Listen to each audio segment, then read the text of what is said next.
Imagine living in a world where, no matter how smart or ambitious you are, the system is designed to shut you out. Now imagine outsmarting that system and winning. This is the true story of Bernard Garrett and Joe Morris to Black, entrepreneurs in the 1960s who secretly took over banks and real estate, giving Black Americans a chance at wealth, all while the world believed a white man was in charge. Welcome to the recap of The Banker, a film packed with ambition, deception, and the fight for economic justice. Before we dive in, don't forget to follow so you never miss an incredible movie breakdown. The movie begins in 1954 in a small Texas town. A young Bernard Garrett shines shoes on the street, listening carefully as wealthy, white businessmen talk about real estate and banking. He quickly realizes one thing: owning property equals power. But there's a problem. In the deeply segregated South, Black people can't even apply for loans, let alone own property in white neighborhoods. Determined to break the cycle, Bernard spends years teaching himself finance and real estate, studying every trick of the trade, even though no one will give him a chance. Years later,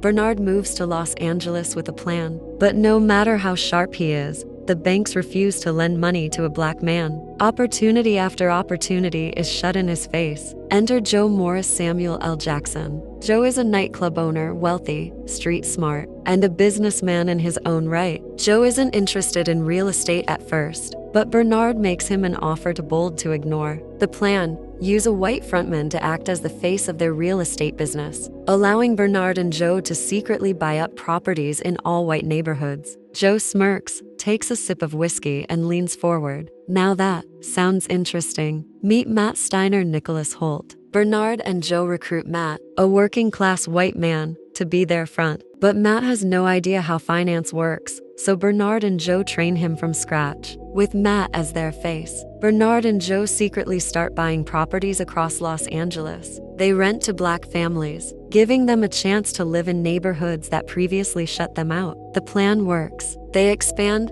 flipping properties, making millions, and proving that the system can be beaten. Texas, 1963. Bernard and Joe set their sights on the ultimate move, buying a bank in Texas. Using Matt as their frontman, they quietly buy the First National Bank of Marlin, Texas. Their goal? To give Black families and business owners the loans they've always been denied. But success comes with danger. The government starts asking questions. Authorities begin investigating the bank. Meanwhile, Matt, now drunk with power, starts making reckless financial decisions. Then the worst happens. Their secret is exposed. The media erupts, painting Bernard and Joe as frauds. They are dragged into court, accused of financial crimes. Bernard: the only crime we committed was believing we deserved the same opportunities as any other man. Bernard is sentenced to prison. Their assets are seized. Matt walks free. Joe and Bernard step out of the courtroom, their dreams shattered. This isn't just a movie, it's a true story. Despite their downfall, Bernard Garrett and Joe Morris changed history. Their actions paved the way for future generations of Black entrepreneurs to enter banking and real estate. What do you think?